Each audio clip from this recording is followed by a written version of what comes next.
Many people take their doubt about manifestation as some sort of evidence that it doesn't work.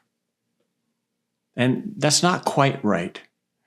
Because the truth is, their doubt is the reason that it appears not to work. You see, here's the thing that's really easy to miss about doubt. Doubt isn't doubt as much as it is faith in the opposite. When I doubt that I can make money in the stock market, it's really just me saying I have faith that I won't make money in the stock market. Or if I have doubt that I can, walk on water, that's really me having faith in the fact that I can't walk on water. And so it goes with our doubt in manifestation.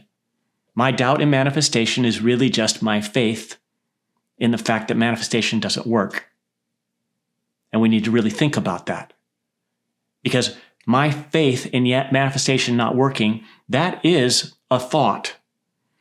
And as we've seen so many times, a thought that is also believed to be true, that manifestation doesn't work, is a seed planted in the soil that then grows and is presented as the harvest in our reality. So my doubt in manifestation is really a command for it not to work. And so I'm presented with a reality in which manifestation seems not to work. And the crazy thing is that manifestation seeming not to work is itself the manifestation that worked perfectly.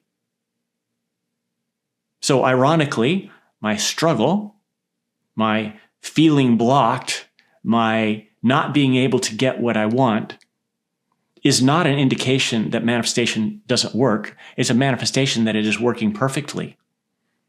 It's just that for most of us, we're sidelined by a whole host of thoughts like doubts and worries and frustrations, each of which believe a reality to be true that we don't prefer, which is commanded to be grown or manifested, and that's what we get.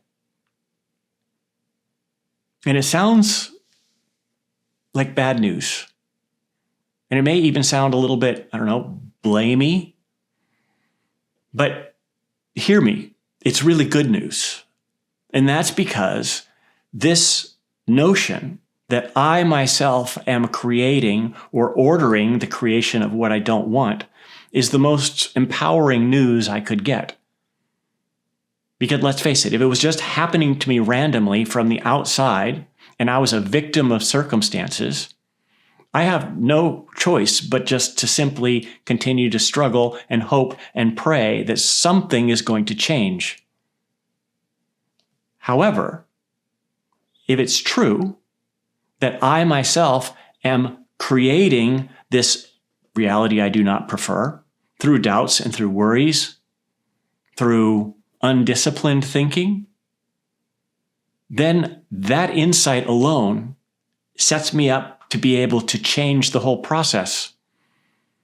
Because I don't have to go to war with reality, and I don't have to hope and pray that something will change. All I need to do is to tend to my mental garden, to tend consciously, deliberately to the seeds that I'm planting in my so-called imagination, that space of mental conception.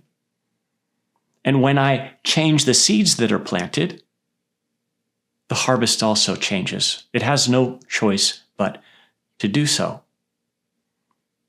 So the invitation becomes to be really interested in the seeds that you're planting and to recognize that things like doubts and worries are not really doubts and worries as much as they are commands for the opposite.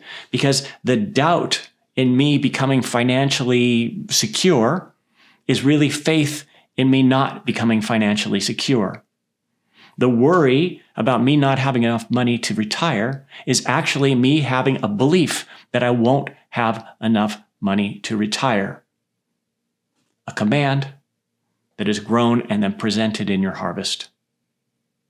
You are the operant force You are the creator that is behind all of what is being presented. All you need to do is to use that power more, intentionally, deliberately, clearly seeing moment after moment the kinds of seeds that are being planted and choosing to plant the ones that will yield you the harvest that you prefer and choosing not to plant those that will yield the opposite. So that's it for this week. And of course, if you'd like to go deeper, there's a way to do that down in the comments. Thanks for being here. If you like the content, please like and subscribe. And until next time, go have some fun.